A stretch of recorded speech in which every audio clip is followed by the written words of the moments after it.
by the community. Equipped with drip, transfusing to the head. Birdies flying high, feel like Bosco Eddie.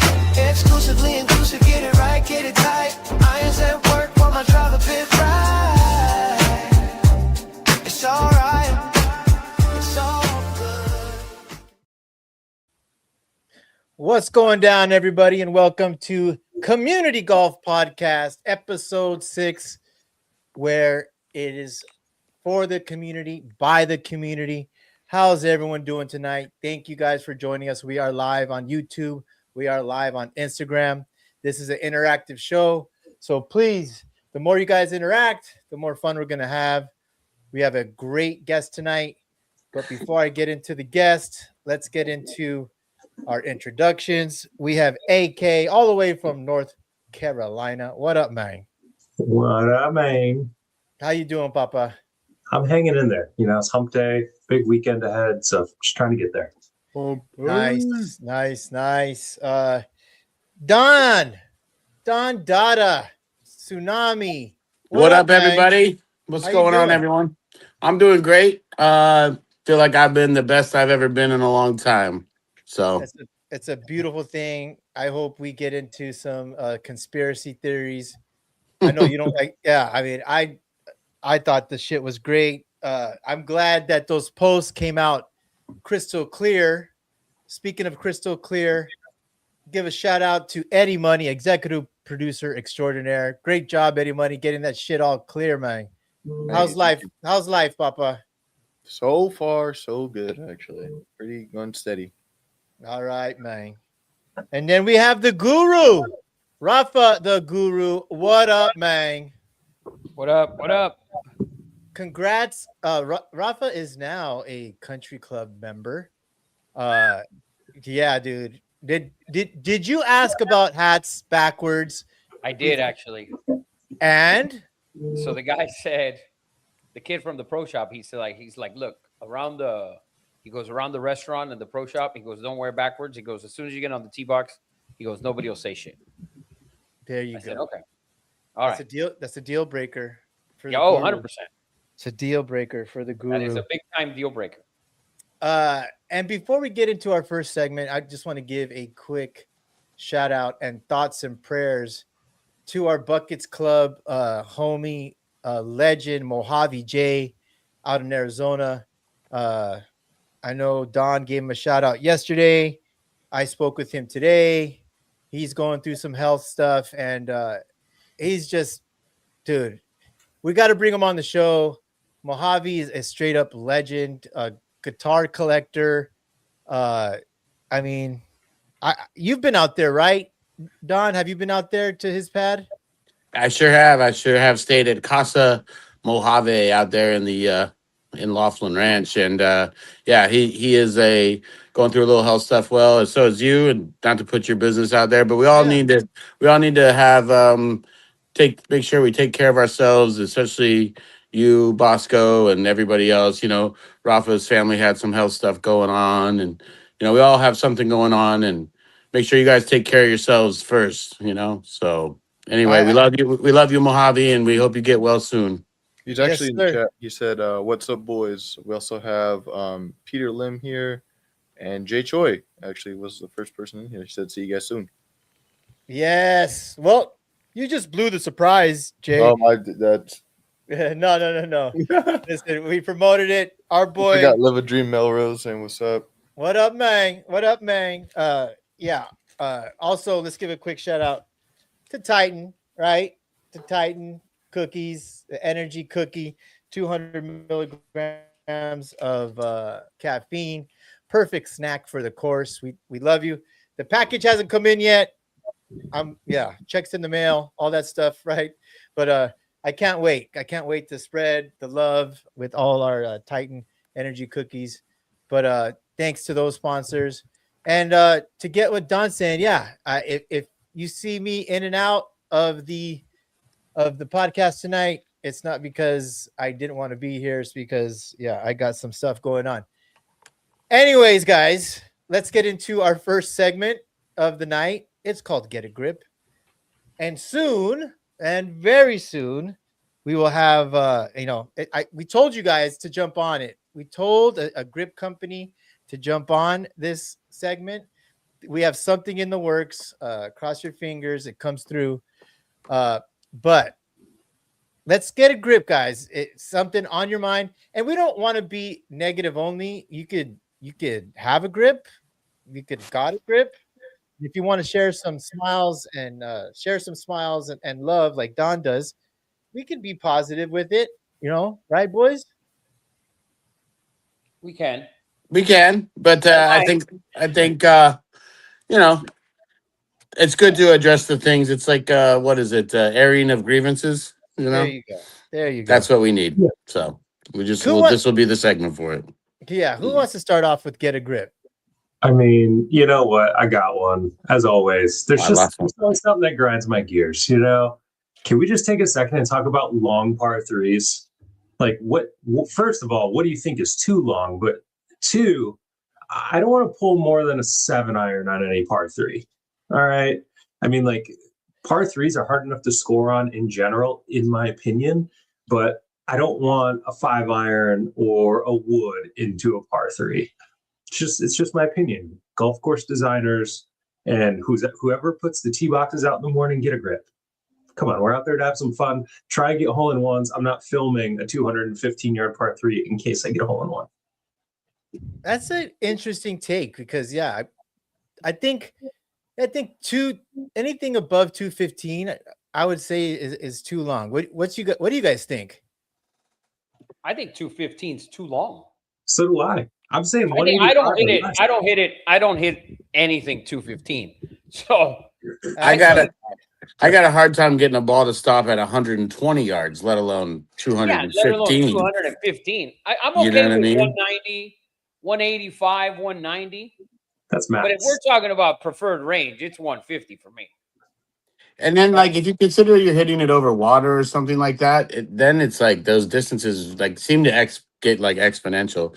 I don't know. Like, I'm with you, AK. Like, the course I used to work at, Merriweather, the one I was playing at last week. There's the 20, there's the 18, and then like an executive. And the first hole on the executive is 180-yard par three with trouble on the right, the left, and behind it. And it's literally the hardest par three on the property. I guarantee it. Like it's the first hole. It's like, well, you're starting off with double at least. Like if you gotta anyway. So what made me think of this is, I played in the qualifier at my home course on Saturday, and our 11th hole is middle of the green, generally plays 185 to 190. Now, mind you, you're over water the whole way. Water comes in, so the whole thing is over water. The whole green slopes this way, then there's a ridge this way, and the water's that way. So everything about this hole aims you to the left, pulls you to the left. And we all step up to the box, and it was like everyone is like, well, do I just put it in my pocket and take a double? Like, what are we doing here? So it got me thinking, like, what is a good number for a par three? And that day it was 185, and I was like, this would be a lot better if it was 150 or 155. So for me, I think 185, 190 maximum for a par three. Make it fun. Let's move on. Make up the yardage on a par five. what about this? Like, you got like the scoring and everything's all ranked for the, if you play these tee sets, it's got this ranking for the course or whatever, right? But why not just have the luxury of just playing like, now we're going to go play the reds on this because it's a 150 shot. It's a 130 shot. Like, just collectively as a group go down there, but that affects your score and your gin and all that, I imagine. But for sure. Or you couldn't like submit your score perhaps. But yeah, I don't know. There's something about it where it's like maybe the way you're playing the game, like if you're just out having a good time with the buddies and it's like a casual game. I don't know. How's that go, AK? You submit every score, right? 120 plus a year, yeah. Yeah. Is there a scenario where you wouldn't submit something? Now, there's a game that's really fun that we do play, and we generally play in winter when, not a lot of people are scoring, conditions aren't great, but we call it red, white, blue. So you basically, you pick 6 holes from the reds, 6 holes from the whites, 6 holes from the blue, and you play as a 2-man scramble, and you can pick any 6 holes, it's not like you and your opponents have to play the same tees. So on that one, for example, you can either play it at 190, 175, or you go up to the reds and it's 120. But now do you want to use your reds on the 120, or do you Or want on to a use par it on a five. par 5 that moves you up 150 yards? You know what I'm saying? So like, it's a really fun game that has a lot of strategy. And it's always funny when you pull up and the groups playing against each other have different opinions on what they're doing. And you're like, fuck, do they know something we don't? Like, why are they reds here? It's a good time. I like that. Rafa, you got a grip? Yeah, I want guys who, when you're on the course and or even at the range, guys who you think hit 300 yards, get a grip, bro. You fucking don't hit it 300 yards. Slicing it 100 yards to the right, okay? And if you're a lefty, fucking hitting it that way, like that's not I don't give a fuck. You don't hit it 300 yards. You may hit it one time 300 yards, but you don't. You just don't. If you score 90 plus on your scorecard, more than normal, then you don't hit it 300. I'm sorry.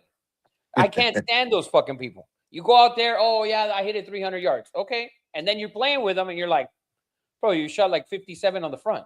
I beat you by like 12 strokes and you're hitting 300 yards. Get the fuck out of here.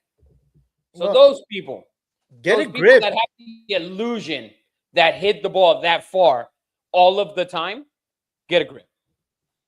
I'll double down on that. Get a grip if you're telling people you hit 300 yards and you haven't been asked how far you hit the ball. Don't be fucking just telling people, It's almost like what do you bench, bro? Yeah. Yeah. Eddie Money walks around like that. Is the gym that way? Yeah, which way is this? Which thing? way is Eddie the gym? Money does that shit. He walks around. He goes, I That'll be- fucking Wait deadlifted till I get on the 600 course, all last right? week. Wait till I get on Nobody the gives a course. fuck. Wait till get on the course then. We quit talking about it, Eddie Money. We have Anybody Moose be doesn't about say it. it, but I'm sure it's been brought up somewhere in his circle. Not with him in general. Who's in the chat, Eddie Money? Moose HD said, "Here's my get a grip. Your internet doesn't work. Go out and play golf. Damn it, your life is not over." I love that. Get some vitamin D in your life. Get out and play golf. Sunshine is beautiful outside. And what's up, Meaty Max? You said the goats. What's up, man? What Neighborhood up? Golf in here. What He up, said, "You're Max?" right. I hit it only 299." Oh, it's too good. Bro, I Too can't good. hit it 299. If I hit it down the fucking grapevine and it catches the hill, it's not going to. Down the 5. I Down can the only five, I down can thin my 6-iron like 290, the There you go. Don, you gotta get a grip for us. Well, I kind of piggybacked off AKs with the par 3 stuff, but yeah, let's just say I say get a grip on people that use plastic tees because it really fucks up the mowers for the greenskeepers, so they don't actually get cut and broken. So fuck plastic tees. Oh, see, I never knew that. That's a good one. Yeah, like the wood tees they'll break, but the plastic ones don't, and so the blades on the mower they'll bend or chip up and give you a bad cut. There you go. So yeah, plastic tees suck. Like that. They're not good for the environment. Mhm. Yeah. So plastic tees, get a grip. Don't use them. Get a grip. I have a positive note, and I want to bring in Hakatomi Plaza. I want to bring in Hawks, Tiger, Jacob. He has an awesome story to tell. We have a group chat called Best Dressed. It's a lot of people that have won Best Dressed at Buckets events.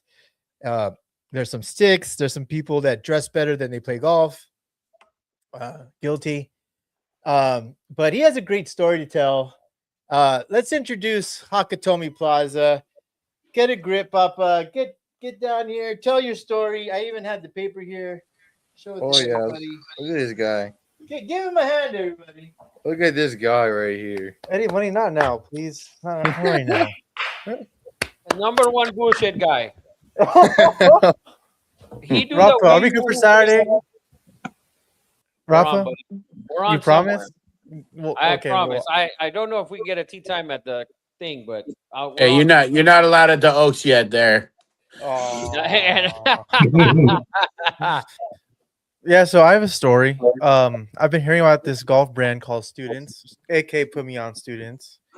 And so I was gonna buy I bought 2 shirts and I clicked the wrong address. I clicked an address that I don't go to anymore for various reasons. So I was like, oh, I'm screwed. Like this order, I won't see it ever again. So I emailed Students right away, told them, hey, here's the address I need it to go to. Please send it here. They sent it too fast, so they had already shipped it to the address that I can't go to no more. So I get a text from this guy named Tom, and then Tom's like, hey man, like I figured out a way to get your order. I talked to UPS, they're gonna reroute it to you. So we're all good. And I'm like, Tom, like, thanks, man. I appreciate it. I don't know who you are, but I hope you get some good reviews because, you know, you're doing amazing. And so fast forward, the package comes in. It's 2 shirts, and in the box is a free hat. And on the paper it says, "Welcome to Students. I added a free hat for you, for your first order from Tom." So I go in the group chat with our Buckets Club group chat, and I'm like, "Hey guys, like I don't know if you guys know who Tom is, but Tom is amazing. Like this guy Tom helped me out so much." And AK goes, "MySpace Tom?" And I'm like, "What the? Like I don't know what MySpace is." So I was like, "What's MySpace?" And AK's like, "Oh well, the guy who created Students created MySpace many years ago." Oh no. So I was like, this whole time, like this. So the whole time, this guy Tom is the owner of Students, and he's a millionaire who created MySpace, and he's basically texting me the whole time. I had no idea who he is. So I even DM Students, and I'm like, hey guys, like as Students, I was like, hey, if you guys know who Tom is, please tell him he's amazing. And the whole time, Tom is like the owner of the whole brand, and he's a millionaire. So shout out Students. They are amazing. I ordered more stuff today from their new drop. So shout out Students. Shout out Tom. Tom, if you see this, I love you. You are the GOAT. And I didn't know who you were, so I'm sorry that if you feel offended at all, because I didn't know. But now I know. And that's the story. So shout out Tom. Yo, guys, if you know your CEO, shout out him. Yeah, if you know who the owner of Students You know is, your please tell founder. him he's great. Yeah, I felt pretty dumb, but I think AK knows Tom, so I'm sure AK can speak more about Tom. I mean, I just want to ask, do you know what a floppy disk is? Or What's that? What's the desktop yeah, computer? Yeah, I know, And- obviously that. Okay, but MySpace, come on, who knows MySpace? Who had a MySpace here? Oh, my fault. Everyone here had a MySpace. I had no idea what a MySpace was, but it's like Facebook. It's the first Facebook, right? Basically, yeah. I had a Tumblr. I believe that. I've heard of Tumblr. I've heard of that. Eddie I never Money had has a one. grinder. Oh, That makes sense. That wow. makes sense for I'm not sure. even on fucking camera. Oh my god. I was like this to Rafa. I just served it up to Rafa. Eddie, and said, it's for the community, and it's all communities. That's You know, that's so all community. You are Yeah. Yeah, Eddie celebrated. Money, Exclusive. you be you, dude. exclusively Eddie Money, inclusive. yeah, Eddie Money. CEO of Inclusive. Grindr. That's hilarious. You get ear biometrics, inclusivity. Boom. You get it all here. You get it all for community. So since we're talking about Students, that AK, we can get into Equip Drip right now, right? Yes, sir. That is a good Talking about segue. the drip. I don't have any drip to talk. Maybe drip for the bag today, but I think we're going to do a little equipment focus. I know you missed it last week. We talked Masters drip, so maybe we can get your opinion really quick before we move on. You know, are you aware the golf course brand or the golf course logo to the golf course of the event you're going to? Like, are you wearing the Masters logo to Augusta to watch the Masters? No. Okay. I'm buying it there. I'm buying something there, but I'm I not mean, you're wearing gonna it buy. there. But that's what I'm saying. Like, do you wear the band T-shirt to the concert? No, All I right. wouldn't do that. Okay. So yeah, we covered that last week. Now we're all on the same page. But moving on, let's talk about equipment this week. And this kind of goes back to my get a grip, the long par threes. I want to talk 7 woods and 9 woods. I know they've grown like crazy on tour in the last year and a half, 2 years. I mean, Scotty's playing a 7 wood. Oberg played a 7 wood. Fleetwood has the 7 and the 9 wood in the bag. And I think there's a lot of opportunity for players there. But I mean, if we're just talking in general, the amateur golfer, I said this, I think maybe week 1 or 2, 4 irons are out. Let's stop with the 4 irons, either play a hybrid or a 7 wood. But now we're starting to see a lot of 5 irons too. And I'll go into why a little bit. But 5 irons are going replaced by 9 woods. I took my 4 iron out and I put in a 9 wood. Rafa, I played with you. I know you love a 9 wood. Tell me your experience with a 9 wood. So I've been playing 9 wood for over a year. I was playing a Titleist 9 wood, and I use it for everything because I can control the club. I can control that club so much better than anything else. I can't hit my irons for shit. I just can't. And usually high handicappers, you get that idea in your head. Oh, I'm going to hit my 6 iron 180, 190 yards. No, you're not. No, you're not. Be realistic. Go out and buy a 9 wood. It's a lot more forgiving. It's a lot more accurate. The loft is fucking great. So I use my 9 wood like anywhere.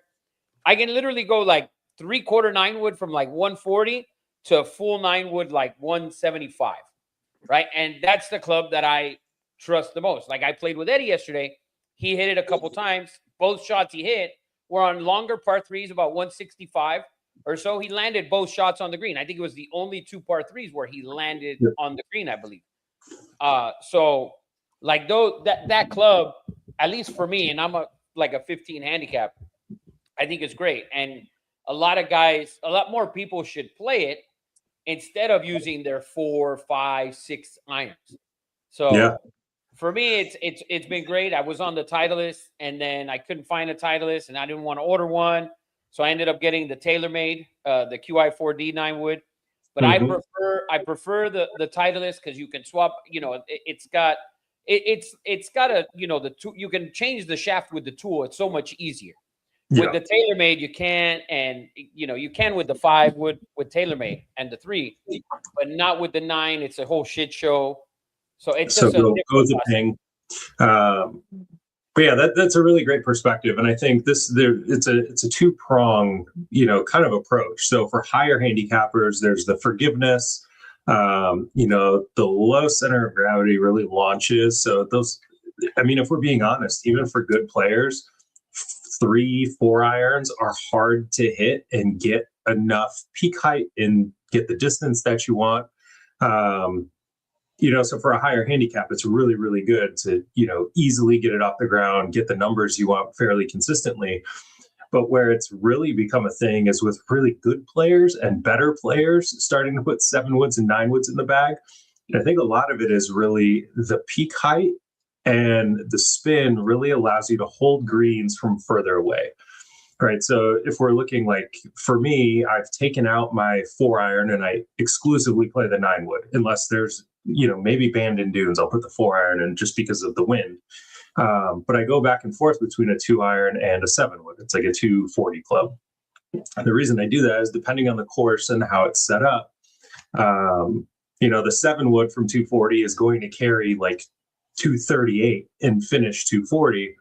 Where the 2 iron is going to be, anywhere from 235 to 245, and then it's going to roll a country mile, right? So if you're looking at it, where a lot of these good players are starting to put these clubs in the bag, is they're now 230 to 250 out, where they used to hit a 4 iron or a 3 iron. They're now hitting these woods that are landing on the green, and they're actually holding greens. They're hitting them higher, they're getting more spin, more control.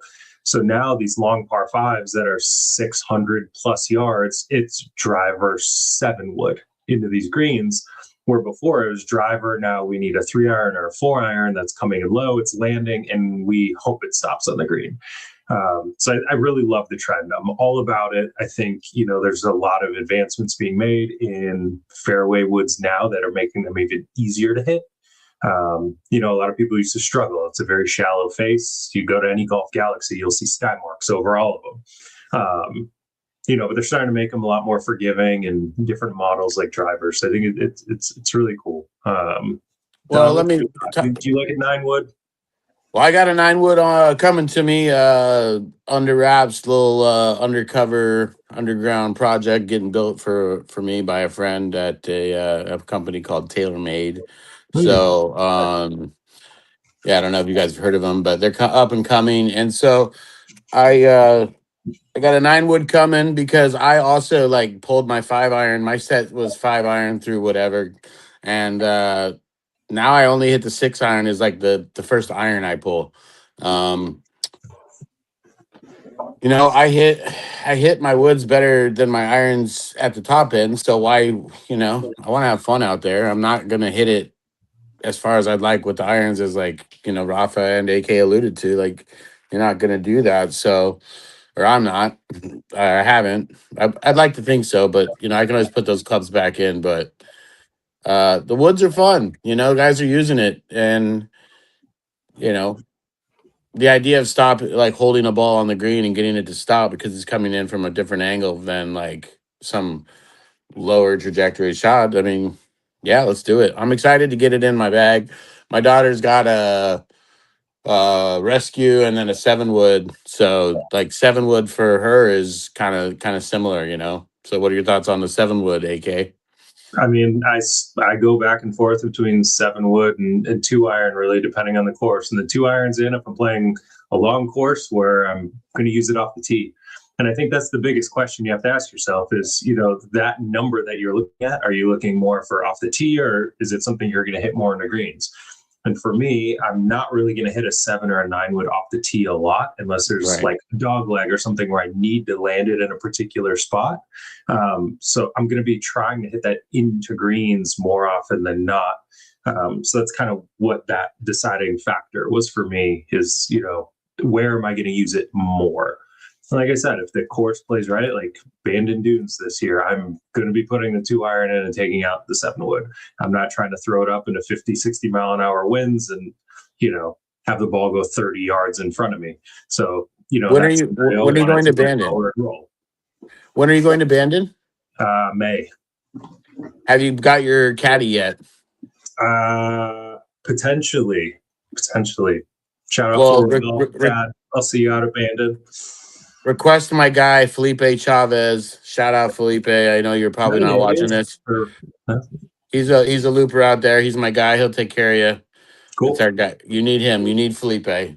Shout out Felipe. We'll get him on talking about Bandon sometime. But what time is it? I mean, these questions about the 7-wood and the 9-wood, that might be good questions for our buddy old Jay Choi. Is Jay Choi the bad boy of the Japanese tour? Is he ready, man? Because not yet. Okay, so we have a couple questions or comments from Instagram though. Live a Dream Melrose asks, if anyone cares, I carry in my bag 4.56 hybrid. It's the club, not Eddie. Then he asks, what's the distance you hit your 9-wood? And also, do you think it make golf better going away from a standard golf set? And then Zachary Stahl Smith says, if I hit a fairway, that would be the play. LOL. All right, so first of all, Zach, for you to hit a fairway, you need to aim 45 degrees left.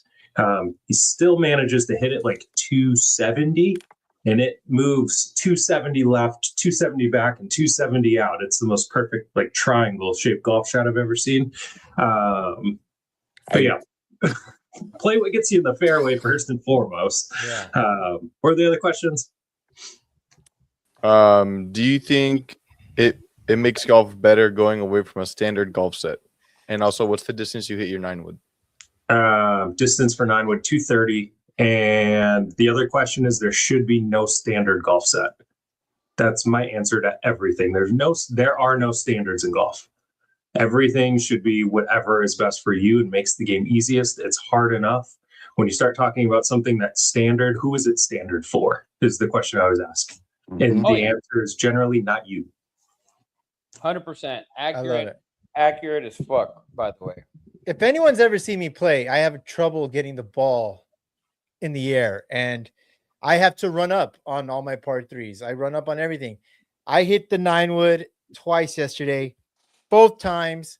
Had to use my divot tool, and both shots the ball was sitting 6 inches behind.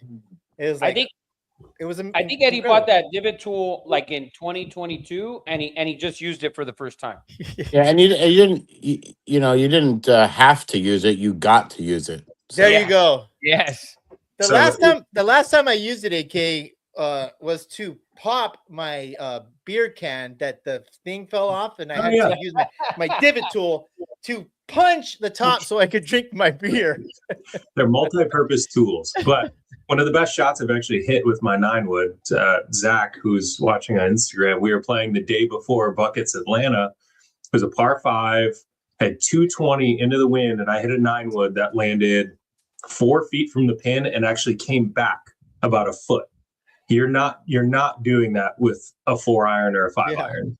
Like threw it up in the wind, landed by the stick, came back a foot, and basically had like a 2.5-foot eagle. It's shots like that where I'm like, you need a club that can hold greens. It's just the reminder of why you need to love your clubs. I'm gonna have a hole in one with my 9-wood, and I feel it's coming soon. I hope it's in 2 weeks, 3 weeks. I hope I'd like so to be too. there for it. Although I was really close last Thursday, I left it within the leather, by the way, of my putter. Just so you know, last very week nice. with the And 9-wood. It's I hope coming. you put it. We do Hey, AK, No, AK, it was birdie. It was literally it was this. It was a tap in, no problem.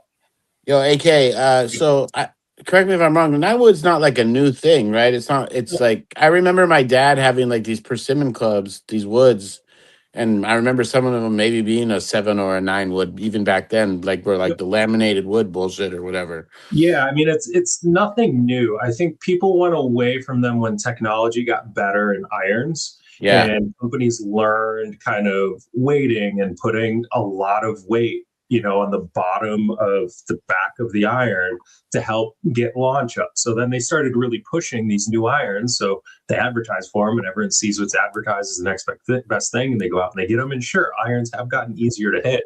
But I have like my grandfather's old set of clubs in my garage, and there's Callaway Steelhead Plus 7 and 9-wood in the back. Yeah. So no, it's nothing new. It's just the current trend of golf. And I like where it is. I think we're at a point now where the game has grown so much. A lot of people are realizing how hard it is and trying to find ways to make it easier. And Yeah, exactly. Equipment is the first way to make it easy on yourself. Absolutely. Like now having like mallet putters, like back in the day, like just blades kind of only, like, it was like having different options, like to make the game more enjoyable. Like you want people to keep coming back, it's, if you can never hit an iron, like a high iron, it's just like, what fun is that? It's like hit 7-iron like 3 times down the fairway. Like that's not fun. Let And we me do ask have- you something, UK, real quick. So when you look at a set, let's say someone goes into a store, right, and you buy a set at the store, right, and you look into, let's say, just throw in a club out there, let's say the AI Smoke, and the AI Smoke comes in 5, 6, 7, 5 through pitching, right, maybe a gap wedge, whatever, but it's that 5 and 6 iron are in there where we've seen that a lot of people are taking them out of the bag. I've taken mine out for a while now. Are those companies going to adjust to only, kind of cutting the sets a little shorter? Like saying, all right, we're going to put a set together 6 through the gap wedge. We'll pull the 5. You can purchase the 5 separate, shit like that. Do you think they'll get to that, or they're still going to try and shove that 5-iron down your throat? Yes, I think online, a lot of the iron sets you can now get in 6 through pitching wedge as like a standard option. But if you're really looking at it, the average player, if you're going into a store, you are going to be sold on at minimum the 5 through pitching wedge. Right. And then after a month, when you realize you can't hit the 5-iron with shit, because if you tried a club, you likely tried a 7-iron, right? Then you're going to go back and you're going to buy whatever, the 7-wood or the 9-wood, and the they don't care because you're going to buy the set anyways. There's very few people who are going to be like, you know what, I don't think I can buy the 5-iron. Everyone says, I'm getting new irons. These are going to fix me. I'll actually be able to hit that 5-iron. So yeah, I mean, That's why. no one's going to short, no company's going to short themselves that one club out of every single set because it's probably not right for most people. Then Yeah, it's like the club manufacturer will just be sitting on like 1,000,000 5-irons. correct. That's You why know. I think. That's why I think if you go, if you're looking to buy something, oh shit, my mic fell off. But if you're looking to buy something, to me, yeah, I would go Titleist, and I love Titleist. But because if you go and you Bring already your mic up, know, Rafa. Like, can you hear me? Yeah. Eat the microphone. Hold on, my bad. So, like with Titleist, you can go online and you can select the clubs you want to order. You want to order a 7, 8, 9 and a pitching on a T100 or a T150. It's, you can do it online directly from Titleist. You don't have to go into, Worldwide Golf or PGA. You already know what your lie angle and your loft angle and all that is. Yep. Well, listen, guys, I'm done with this conversation because we have a fucking fucking 7-9 wood. Sorry. Cut that. Clip that, dude. Yeah, I'm a little delirious right now. We have a fucking pro golfer waiting in the wings. The legend himself, the bad boy of the Japan tour, the Korean legend Jay Choi is in the house. Can you bring up Jay Choi? Can we see his beautiful face? There he is. Guys, Give him a hand. Wow. Wow. Jay. I can't believe he gave us like actual hair color. There's no blonde, there's no tips, there's nothing. It's just no visor, nothing. It's just I got don't off have work, time to go Jay get hair Choi. done. Is the bad boy thing an actual thing? Or are you just saying that? No. I don't even know where the bad boy thing begun. Okay, Don. I need a fucking story here. I did not make that up. I need a fucking backstory here. Don's laughing like he has some info or he made it up. It's one of the two. Okay, Don, fess up. Well, I believe Jay introduced himself to me as the bad. No, his friend Max Machado told me he was the bad boy of golf. So it's a moniker that he didn't even know existed, but it's true, and he could tell you why. All right. So what's this bad boy thing? What do I have to do to be considered as a bad boy? Let's go from there. Throwing a club, yelling Don't- "fuck you" at the opponent. No. I did all that. It's Oh, okay, nothing all special right, about all that. right. I like There's it. nothing special about that. I've tossed putter in the hazard. I've broken clubs in the tee boxes. Oh my god, is this? I there did all footage that. on this? I think what I was I'm sure somewhere on YouTube. for me, what it's All right, referencing is Here's our the bad guy boy was thing right here. Yeah. Asahi. I'm having some beer. There for you me. go. For me, it's referencing more of like his pushback with fashion and style on the golf course, which is a little less traditional in Japan. And so the way he dressed himself and had his own clothing line and all that kind of stuff is was just a little counterculture to the time. That's what I It was. is. Yeah. Listen, Sure, Jay. This show gets a little racy sometimes. And I'm racist. And a little Love it. racist. So I went into YouTube today. I wanted to be educated. I want to have some good questions. I went into YouTube today and typed in Jay Choi Golf. I saw about 36 Jay Choi's before I found you. You're the Jose Garcia of Mexicans, as far as names are concerned, of Korea. Everyone's fucking named Jay Choi, and they all It is. golf. It's easier to find my stuff if you type in Jay Choi in Japanese, probably. Yeah. So, I should have known.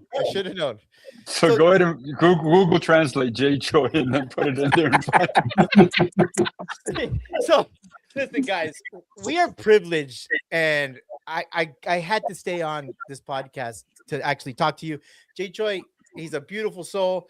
the guy has like sent me videos personally because he said, Eddie, this is what you're doing wrong. I'm like, this guy's taking the time to teach me stuff.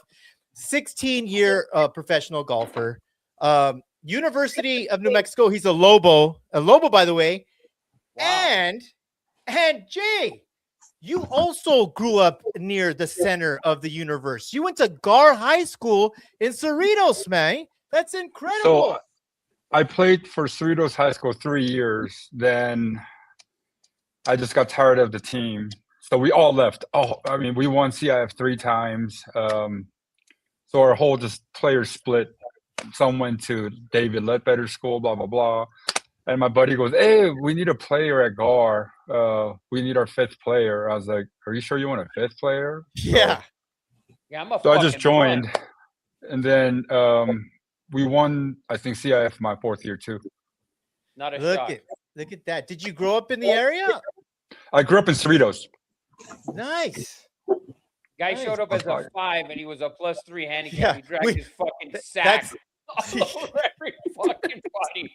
Oh, my nuts left a trail in that. Did you rake my nutsack trail in the Jesus fucking Christ. bunker? We No, need a 5. That's classic. Yeah, they needed a 5th, and I ended up playing one from day 1 to the last day. Yeah. Oh, Yeah. yeah. Yeah, shocker. Not a shock. I was nobody. There were so many good players when I was growing up. AK, Kevin Na, Not me, by the way. I'm much more Anthony famous. Kim. Way better. the bad boy of DJ Tour. Yeah. So my era is pretty stacked with great players. I was just fortunate to be one of them. I guess. Then you got a scholarship to the University of New Mexico, and you've been there ever since. How'd that work out? I just didn't want to study, and I wanted to get away from California. So I mean, I was recruited to all these schools, UCLA, USC. I mean, all the schools, and I was just talking with. I think I was in Florida playing a junior golf tournament, and University of New Mexico coach came up and said, "Hey, you want to play for Lobos?" I was like, "Where's that?" And he's like, "This is next to between Arizona and Texas." And I was like, I don't want to go to Arizona because I'm going to end up partying too much. And I don't want to go to Texas, it's too far. So I was like, sure, what you guys ranked? He goes, oh, we were ranked 12th in the country. I was like, oh, that's great, I'll go. So I just signed up. I just went. So easy as pie. So till the day our head coach tells me you're the easiest recruit he ever had. Yeah. And I just fell in love with it. I met my wife here my freshman year. So I just decided to base out of here, and then graduated, a couple All-Americans. Our team was #1 in the country for a while. Just a couple of All-Americans. Like, Yeah, just hey.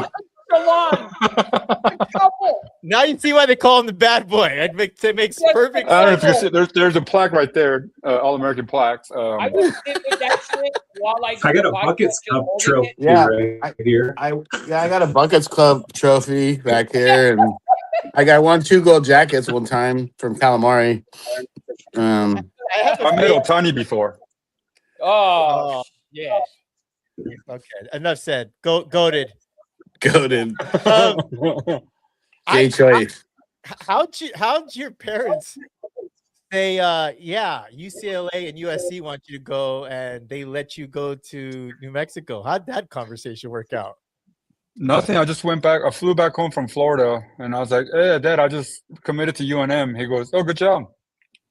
Nice. Oh, man. He didn't want you So to be my a parents are doctor? very free. My parents are never really forceful, or they never told me to go practice. They said just do whatever you like to do. And they're Asian, huh?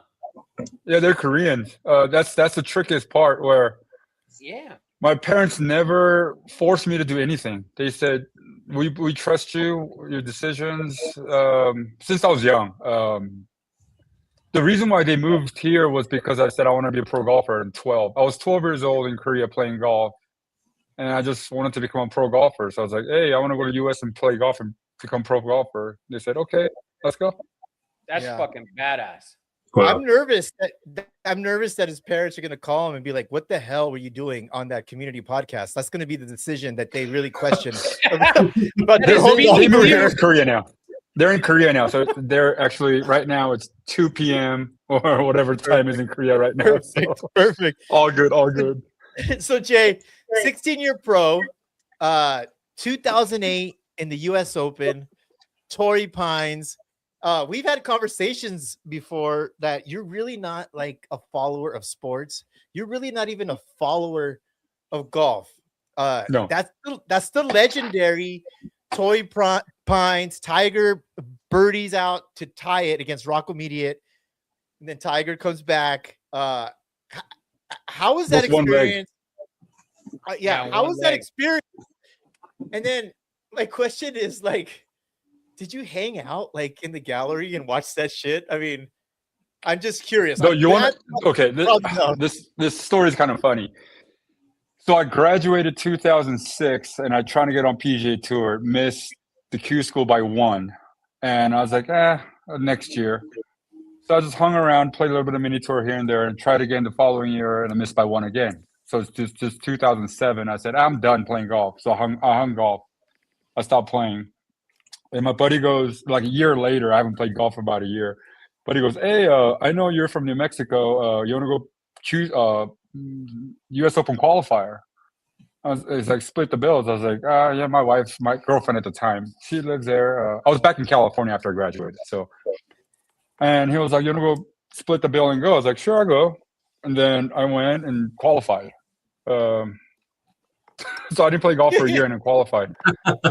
This fucking guy, dude. This guy, it's awesome. Awesome. And so I went, and luckily I had my parents, they placed me a house in Murrieta in Bear Creek.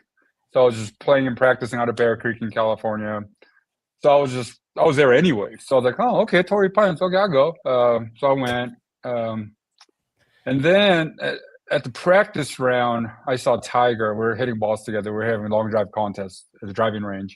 My instructor happens to be one of the first instructor with the TrackMan at the time.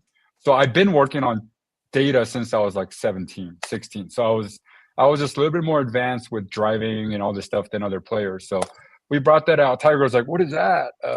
My coach was like, oh, it's TrackMan, blah, blah, blah. We're talking, we're having fun, and we had a long drive contest on there.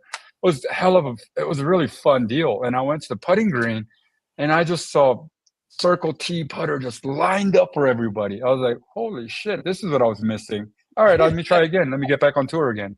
So that's how it all begun. And then I played. I missed a cut. I was ranked number 2 in long drive there for first 2 days, but I missed a cut, so it doesn't matter. No, what happened? That matters to me.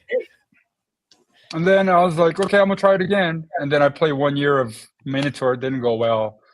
And I was like, you know what? I have $100,000 credit card debt for trying to be a professional golfer. So what should I do? Maybe I should get a job. So I asked my buddy, a long friend, and who happens to be the distributor of Ionic grips at the time.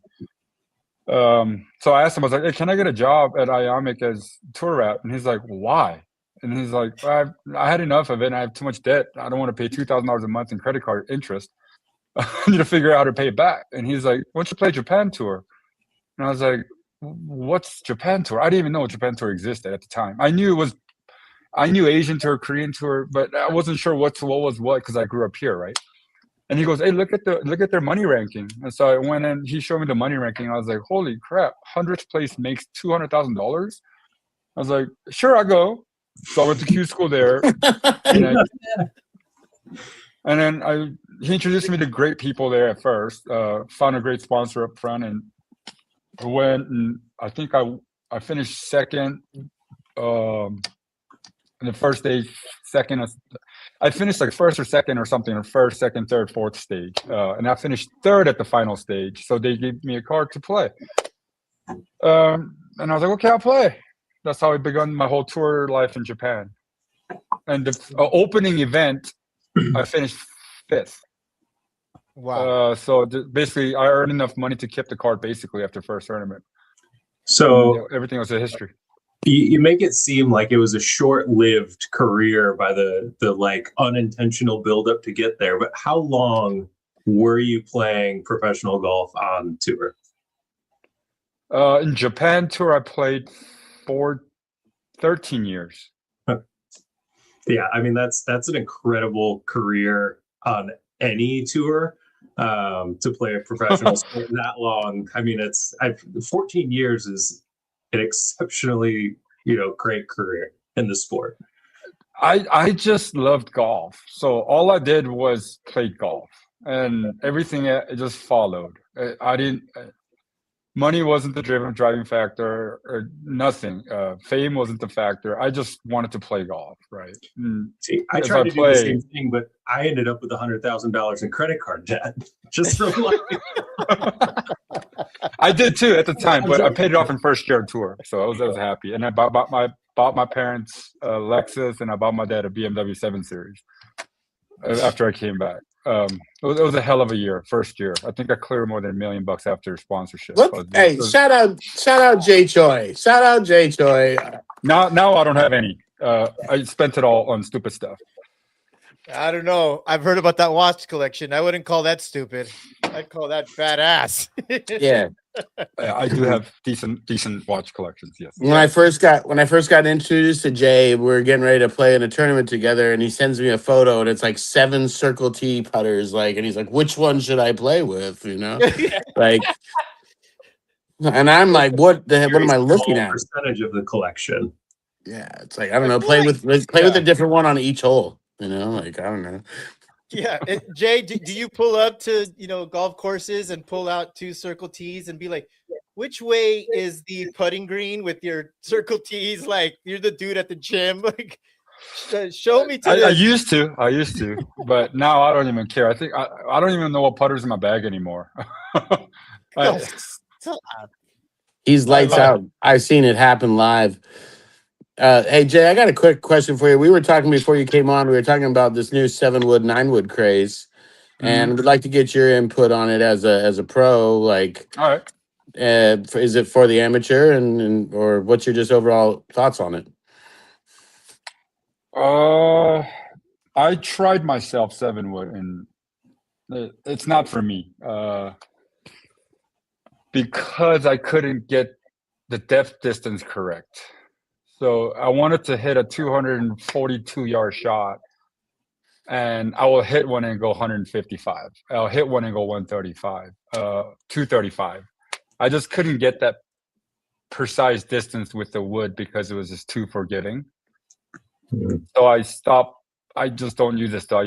I'll have hybrid instead, just because it's a little more predictable for me. Right. But for an amateur golfer, definitely wood is better. Hybrid is better than iron for sure. I recommend 9-wood, 11-wood if you have to. It's just much easier club to hit, and it lands softer. So I got so excited when I heard you say 135, 155. I was like, oh, he's one of us. He's one of us.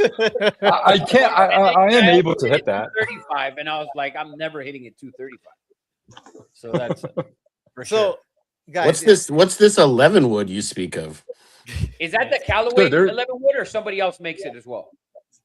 I don't know who makes them anymore, but Callaway used to make them Heavenwood, 11-wood, 7-wood, whatever they want to call it. I mean, dude, I think what's the Tour Edge? Yeah, Tour Edge makes like 6 iron woods now. 7 iron woods. I might have to buy some of that shit.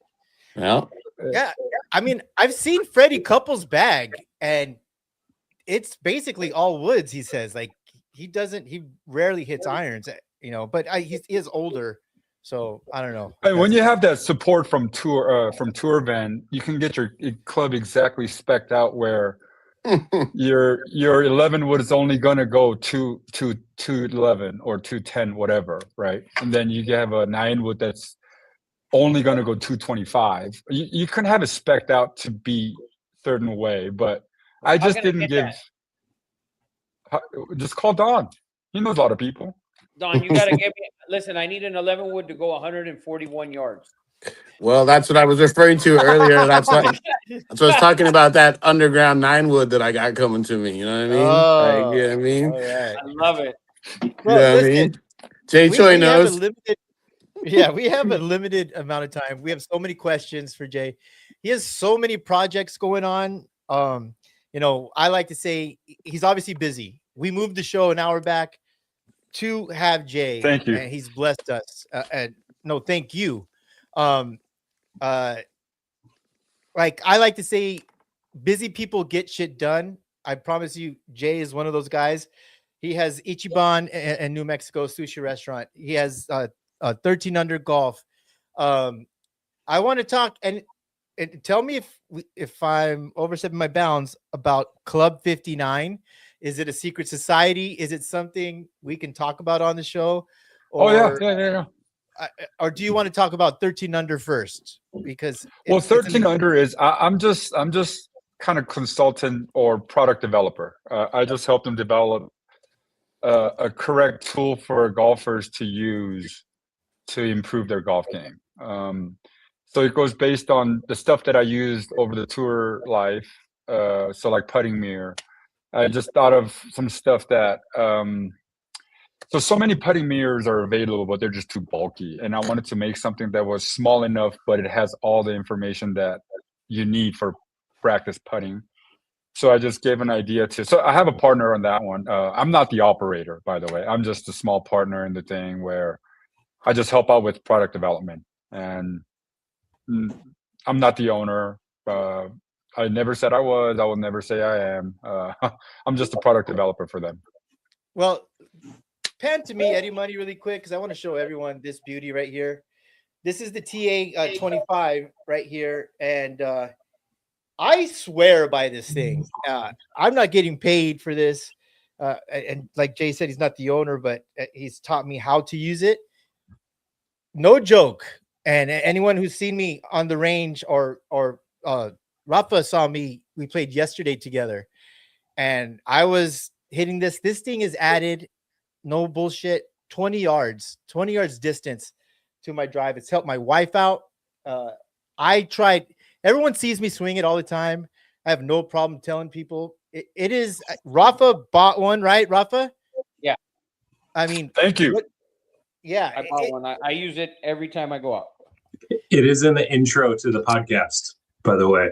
Oh, that's right. Yeah. It is in the That's intro. right. Rafa swinging it. I love it.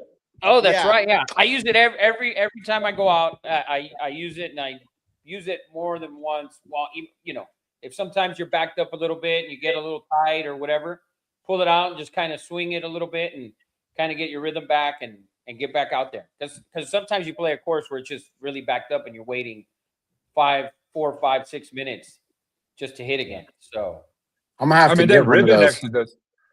I'll send you one. I'll buy one. I'll It's send you one. incredible. It's incredible. The ribbon part is where. Go ahead. Some people, based on the question we asked earlier, we asked what makes you a badass. A lot of people are saying wearing your hat backwards on the course, and someone also said wearing cutoff sweatshirts. Also asked, does Jay use wood or plastic tee? I use plastic tee. I'm gonna fight you next time I see you. So do I, Jay. So do I. I didn't want to say it because Don was here, but now it's 2 against 1. We're good. Wait, Rafa, you held back an honest opinion earlier. I didn't want to fucking. Don was Is it 'cause rolling. your mic was broken? I didn't want to bust Don's bubble. All right. Here's the reason why I use plastic. Just be clear. Jay was in the chat earlier. He heard what I said. He said that answer right now because he's just trying to provoke me. And No. I tell you why I use it. It's because I'm loyal to friends. I'm loyal to people, not to the brand or anything like that. And yeah, not to the earth. I have the flat, whatever. Okay. All right. All right. All right. No, the Don and I actually had like a 1 hour and a half conversation over the phone about this thing before too. But it's not that. I have a friend who played on Japan Tour for a very long time. He's a Japan Open winner. His name is Paul Sheehan. He's an Australian player who started a tea company called what's that? Tour Tea. That's Yeah, what I Tour call Tea. it, Tour Tea. I know those. Yeah. Those are the Yeah, ones so- I buy. They're fucking great. Yeah, so I supported their brand, or I shouldn't say brand, him, since I was on tour. And it seems like I never break them. and I'm very stingy where I don't like buying tees. So I use them, and I actually made a custom made for Club 1-8 in my little studio that I'm in right now. So next time I go to California, I'll bring you guys some too. I got a I'm probably black the only tee. person that's ever broke one of those, by the way. You did break one at Angeles. I I broke remember. it right in That half. was It was amazing. Nobody It's one knows of how these, it huh? happened. yeah. Because you're supposed to hit the ball, not the tee. Exactly, bro. Exactly. It might have been the same day I embarrassed myself in front of Steven. Oh, Yeah. That day. that was That good. is the only reason why it was a plastic tee. I don't care if it's wood tee, plastic tee, or rubber tee. I don't care. I'm hitting the ball anyways. That is Well, very true. another. Yeah, no, that's fine. It's just when they're left behind on the tee box, they can damage the mower blades. That's all. Yes, that is very true. That is very, very true. So Don always just pick, if you use them, pick them up. There you go. There you go. Dude, those things are like $5 each. I better go pick them up. Yeah, it's like $10. It's $10 for a pack of 5. When you play as much golf as Rafa and I bet you Jay doesn't play as much golf as Rafa and I find myself being a tee box tee forager. Like I get there early and start foraging teas like Steven forages mushrooms out at that preserve. Like So that's only in the winter then. I find myself because I'm running out of teas. I'm a forager on tee boxes because it's true. I've only done that once where I've picked up a tee and kept it, and I'll tell you why. Because it was a fucking tour tee that was this color that I'd never seen before, and I picked it up, put it in my bag, and I was like, "Wow, this is awesome!" I went online, saw the color, and ordered them. It was fucking great. There you go. There you go.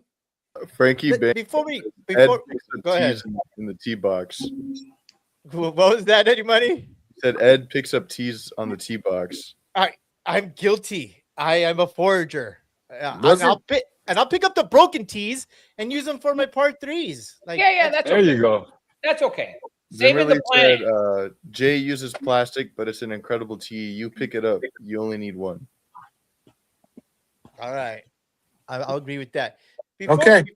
I've been swayed. Fuck them. fuck the earth. CJ, you should. It's okay to listen to other arguments and change your mind. You understand what I'm saying? Yeah. Saying like this. Plain E. Plain T. You know what it is. Now that's when you know you're an influencer, when you have changed Don's mind on wood to plastic. That's a true. I'm not an influencer. I'm not an influencer nor creator. I'm just a golfer who just loves golf. He's an amazing man and a father and a beautiful man. Yeah.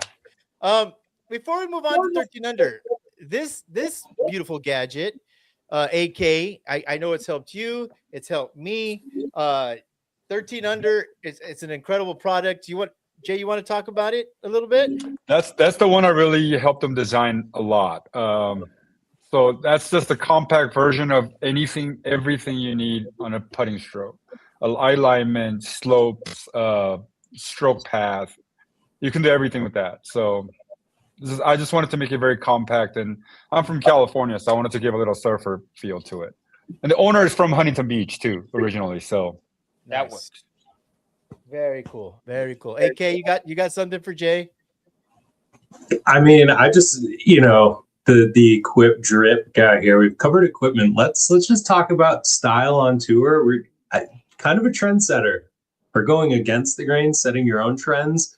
Can you just tell us a little bit about kind of what that was like from your perspective? Just, wanting something different that wasn't a norm. And I'm assuming on, Japanese tour, it may have been even a little bit more tight when it came to, what people were wearing.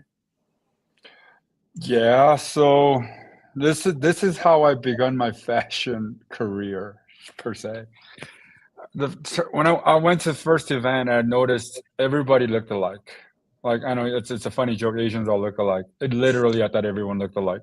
You started with the racist stuff, not me. Go ahead. Okay. All right. Love So either it was Bridgestone or Srixon or a certain brand, and everybody was wearing the same thing. I had 4 or 5 guys wearing the same stuff. I was like, I don't want that.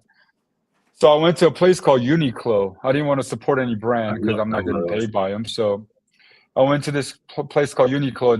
They make, polo shirts without any logo on. So I was like, sweet. And I bought some and I was wearing it. And the color combination I was wearing was like white pants with pink shirt, white pants with yellow shirts. And my manager at the time, she introduced me to this factory and he was like, hey, you want to make your own clothing? I was like, let's go. So I just made my own clothing. And I wanted to look different. Fucking badass. By the way, Adam Scott, Uniqlo player, one of the only ones, reps them big time. But Adam Scott does everything differently, so that makes sense. And Yeah. I'm just very fortunate with meeting right people in my life. I'm a very fortunate person when it comes to meeting people, literally. I'm a lucky guy. So everything happened. Nothing happens by myself. Nothing does. I tell you that right now. Nothing happens by yourself. Everybody was supportive and they liked my ideas and they were supportive. They said, okay, what kind of clothes you want? So we met up with a designer and he's like, I got this idea. You're very outgoing, you're a friendly guy, so let's make something very flashy. So he brought these ideas and it's amazing how our company will make it first and 2 years later Callaway will make it, Srixon will make it. They'll just use identical pattern, they'll end up making it. So all these clothes that I'm looking at now is one that I wore 10, 15 years ago. It's awesome to see that too. Trendsetter. Influencing. I was just gonna say, says he's not an influencer. Influencing. What are you wearing right now, Jay? What's that sweatshirt? Because even that shit is drippy as hell. What is that? That's a crew neck. Yeah. This one, Yeah. it's called Emporio Armani. Oh, I've heard of them, I think. That's a little Armani for the All-American Japanese Yeah, fucking stud. You got it. No, New I went to Outlet and bought Mexico's classiest guy. Jay, I someone went to the asked, outlet and bought one. what is your clothing line they want to support? Oh, we closed down. I had 2 brands. It's called 1004 and Junit Couleur. I closed Junit Couleur down last year because I wasn't going back to Japan to play anymore. So we closed that one down. I think 1004 is still going with different partners. Very Awesome. cool. Jay, let me ahead. ask Jay a question. Jay, how often do you play golf? So last time I played golf was first week of December in Las Vegas. So you haven't played in 3.5 months? No, I have not. Oh my God. I So told you he's a busy man. I don't have a follow-up question since you don't play. Yeah, you could ask all you want because I used to play. I used to play 250 rounds a year, so you can ask all you want. I mean, No, because you used to play professionally. I'm talking about like on a day-to-day, like who do you go out with? You go out like until last December. Okay, but do you go out with when you play? Do you play with guys who can play, or do you play with guys like Eddie and I? I don't know what Eddie and I means, but Ask golfers. I bet against people who shoot 90. I bet against. So I have my Wednesday, Friday, Saturday, Sunday groups. We have different gamblers playing at different times. I love it. So three rounds a week that are gambling rounds, So he doesn't play very often, And I love how it's not I play against, it's I gamble against. That was my favorite part of that whole statement is I gamble against people. Is it really gambling if you know you're gonna win?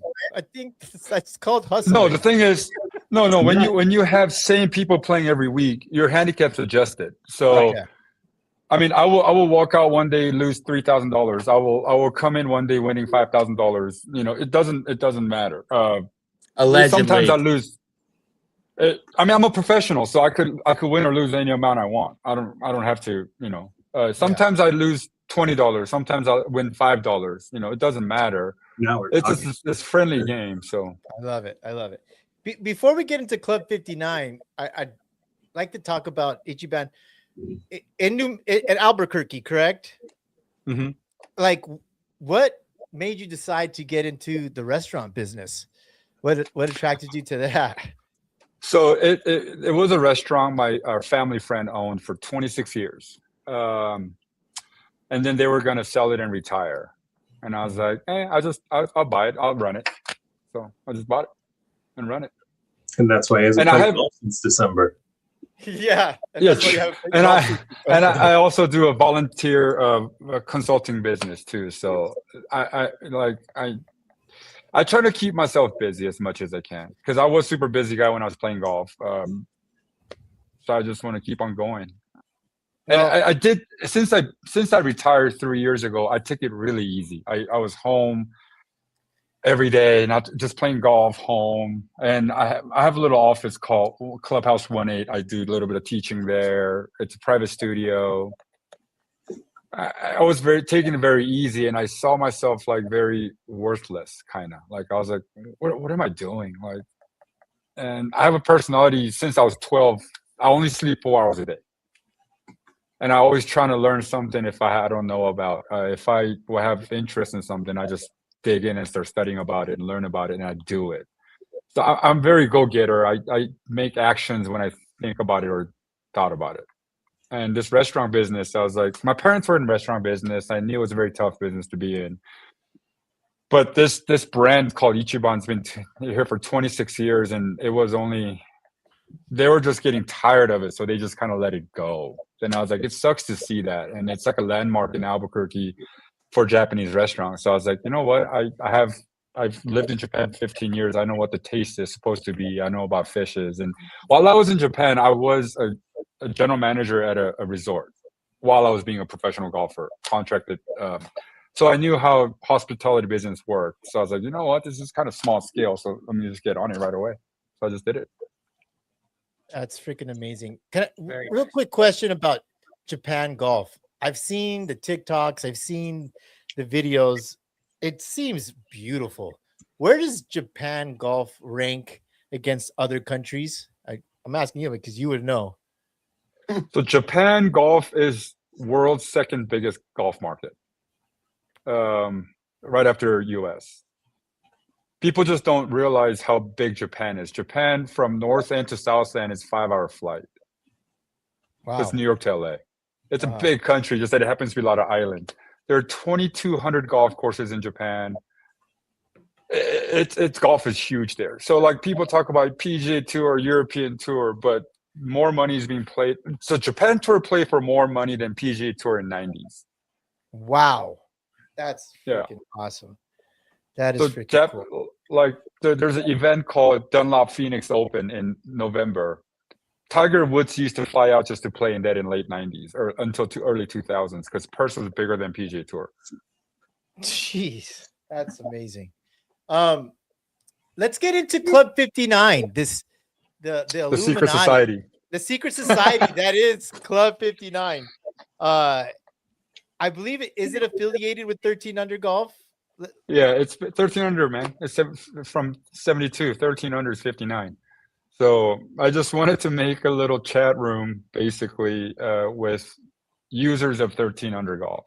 And Kevin was supportive and said, all right, let me just reach out to all the people or creators or influencers that uses 13 Under product, and I'll put you in there. So it started with very small. I think it was Andrew, you, me. Yeah. There wasn't many in the beginning. And all of a sudden, like, us now, what do we have? Like 90 people, 80 people? Coming up on 100. It's coming up on 100. Yeah, it's. I think Eddie, you're one of the earliest one in there too. I think. Yeah, I was in the first 10, which I was like, I was so shocked.